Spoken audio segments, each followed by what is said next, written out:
يا الله، الصوت ده متعوب عليه، بيطلع من هنا.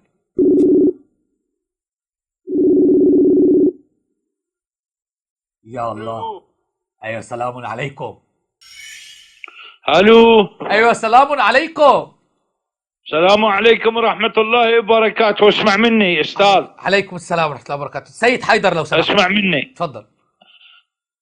نتناظر في موضوع الإمامة وأنت تسجلها أمام الملأ ونتفق على الشروط. اتفضل. أو تختار موضوع آخر. لا لا لا، ده اخترت انت الموضوع، ما فيش مشكلة. تفضل يلا، وانا هكتب وراك وبعدين ارد على اسئلتك. يلا اتفضل.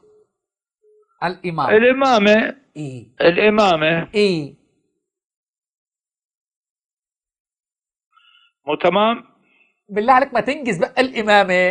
الإمامة مو تمام؟ لا مو تمام. كمل بقى، قول لي أدلة الإمامة. اتفضل أنا أسمعك. لا لا لا، احنا نحدد الموضوع. ما هو انت حددت الموضوع، حددت الإمامة وقلت لك اتفضل بقى اتكلم تحدث وانا بسجل وراك. لا لا، انا لازم انا لازم افتح جهاز على البث المباشر مالتك على اليوتيوب حتى والله انت في بث، اشوف الكتيم. لا لا والله لا، انت في بث مباشر وانا ماسك ورقه اهوت هكتب وراك على طول. تفضل اتفضل اسرد ادلتك في هذه الامامه التي اختلقها عبد الله بن سبأ اليهودي. حياك. اتفضل. لا لا، هذا عبد السبأ خليه لك، هذا انا ما اشتري بيه. حاضر خلاص، احطه هنا. حطيته خلاص، خبيته خلاص. يلا خليك يا ابن سبأ ما تطلعش. اجب بقى، هات ادله الامام. اتفضل يلا ادله الامام. لا لا بالله عليك بلاش. لا لا لا، ايه يا عم انت هتتحول ولا ايه؟ اتفضل بقى يا سيد الشيخ عبد الحسين السعيد، هات الادله بقى. شوف، من هسه ما اتفقنا، من هسه ما راح نتفق. ما انا بقول لك هات الادله اهو. اتفقنا، انت لك 3 دقائق وانا دقيقه. يلا بسرعه بقى. انا عندي اهم شيء طريقه التسجيل وطريقه النقاش والشروط. كان انت تريد تغبني، تكتم علي وتقول ما جاوب، او تكتم علي وتقول ما قدم شيء، وانت تحب التشهير والتسقيط. لا اشهر ايه بس؟ انا بحب الهدوء والرزانه. طب ايه رايك؟ انا عندي فكره. انت تسالني سؤالين وانا اسال سؤال. يلا هات سؤالينك الاثنين في الامام. كل سؤال. خلاص يا عم، انت ليك 3 اسئله. اسالني 3 اسئله الان اجاوبك عليهم وبعدين انا ليا سؤال. يلا هات 3 اسئله في الامامه. يلا عمي، انت زين. امامه ابي بكر اجت منين؟ اجت باي طريقه؟ شورى؟ طيب. اجت من السنه؟ طيب اول سؤال من اين جاءت امامه ابا بكر؟ هات السؤال الثاني. لا ماكو ثاني، هذا هو. طيب جميل. فضيله الشيخ العلامه ايه الله العظمى عبد الحسين الساعدي هيقول لك انا مش علامه ولا حاجه. الصعون لا عظمه ولا علامه. قايل لكم. اخبرني عن نعم انت مش علامه ولا حاجه، ده انا بوريهم بس ان انا اعرف اخرج ما في داخلها. سماحه الشيخ عبد الحسين بيسالني، بيقول لي من وين جت امامك ابو بكر؟ ابو بكر من وين جت امامته؟ هل هي جت شورى ولا جت تنصيب ولا ايش؟ مش ده سؤالك يا شيخ عبد الحسين الساعدي؟ ايه عافيه. طيب جميل. منين اجت؟ نعم. ايوه، اول حاجه نحن نقول ان الله سبحانه وتعالى اكمل دينه برسول الله صلى الله عليه واله وسلم. اليوم اكملت لكم دينكم واتممت عليكم نعمتي ورضيت لكم الاسلام دينا. وان النبوه ختمت برسول الله صلى الله عليه واله وسلم. وان الوحي قد انقطع، خبر السماء قد انقطع بموت رسول الله صلى الله عليه وآله وسلم، فلا نزول للوحي. لكن الشيعة بتعتقد ان لابد من امام يكون اعلى مرتبة من النبوة ينزل اليه الوحي. حتى الوحي كان بينزل على فاطمة كما في كتاب الكافي لمحمد بن يعقوب الكليني، ويملي ذلك على علي بن ابي طالب. اما نحن اهل السنة والجماعة لا نعتقد بذلك، ونعتقد ان الدين قد كمل برسول الله صلى الله عليه وآله وسلم. حتى قال علي بن ابي طالب رضي الله عنه: انما الشورى للمهاجرين والانصار فان اجتمعوا على رجل افسكر والخط ورب الكعبه. امال بتسال ليه؟ لا ده مش على قد المناظره، بتسال ليه؟ امال قاعد تقول لي اتفق معاك على مناظره؟ طيب يا عم قلت لك هات 3 اسئله بلاش سؤال واحد. هربت ليه؟ اعصب عليك وانا ما بعصب، حاجبي بيترفع لفوق. هربت ليه؟ خلينا نجيبه تاني. والله احنا عايزين نعمل مستشفى الامراض العقليه نجمع فيها المعممين دول. اي والله دول ما ينفعش معاهم المستشفى الامراض. خلينا نجيبه. هرب ليه؟ لا لا لا لا لا، ده لسه اجيب لك الادله، انما شورى المهاجرين والانصار، وابين لك امامه ابو بكر الصديق رضي الله عنه. ايه يا شيخ عبد الحسين، هربت وسكرت الخط ليه؟ مش انت سالت سؤال؟ مش المفروض تنتظر الاجابه؟ عمي انا سالتك على امامه ابي بكر. ما انا بجيبك اهو، بفصل لك ان دلوقتي لا يوجد عندنا ان وحي بينزل من السماء، وكل هذه اشياء كفريه شركيه، وان الدين كمل برسول الله صلى الله عليه واله وسلم. وهثبت لك بقى ادله خلافه ابو بكر. ليه تسكر الخط يا سيد الشيخ عبد الحسين الساعدي آية الله العظمى؟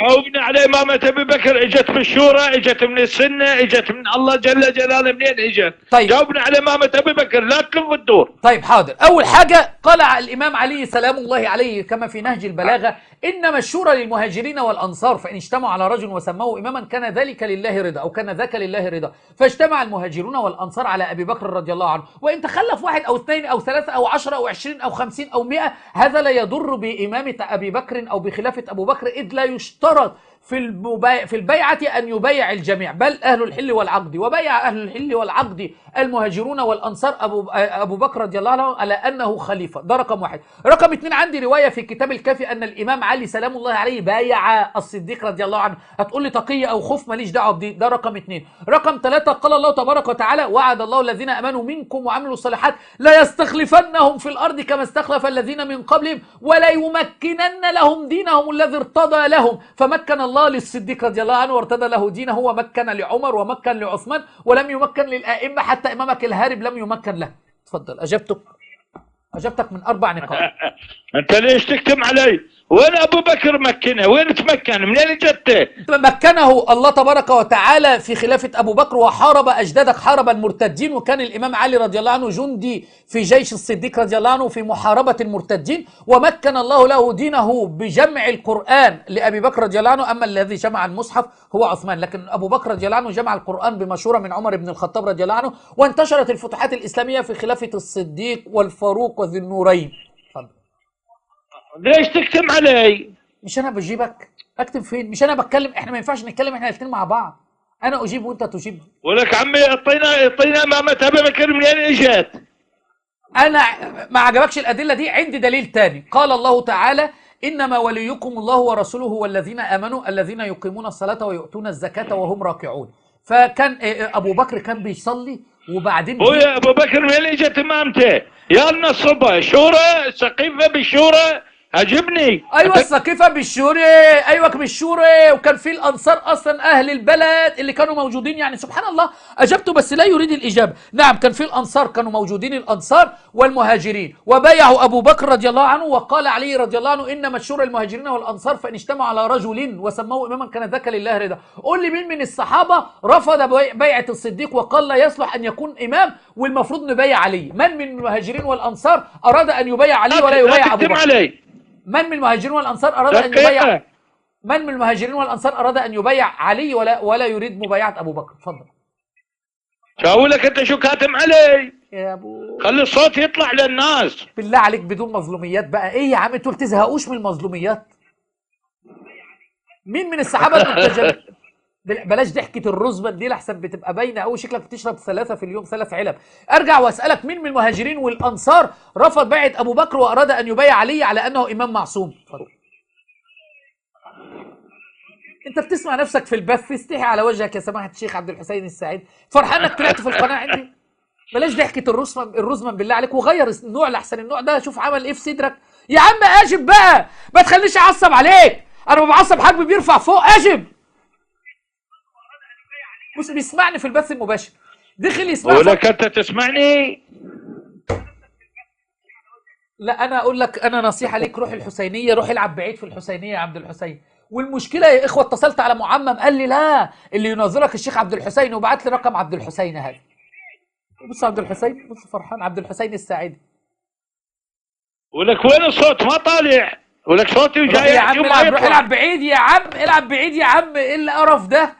ايه يا عم انتوا جايين تقرفونا؟ جايين من الحسينيات تقرفونا يا عم؟ امشي يا عم. اعوذ بالله، اعوذ بالله والله العظيم. انا مش عارف انت يا شيخ بتجلس تحت اقدام هؤلاء تسمع ازاي؟ والضحكه بتاعت الرزبه هذه بتجلس تحت قدمه تسمع ازاي؟ اعوذ بالله، اعوذ بالله. والله لن يستطيعون المناظره ولن يستطيعون قبول الحق. ولن يستطيعون قبول المواجهة، ولا يريدون الحق ولا يريدون قبول الحق. امام ابو بكر الصديق. ايه يا عم، ايه يا عم، السنه طالع منين بالظبط؟ منين؟ نثبت له من القران وعد الله الذين امنوا منكم لا يقبل، نثبت له من نهج البلاغه قول علي رضي الله عنه لا يقبل، نثبت له ان الدين كمل برسول الله صلى الله عليه واله وسلم لا يقبل. وين صوتي يا عمي؟ وين صوتي؟ انا معكم شيخ الشيعه عبد الحسين الثاني.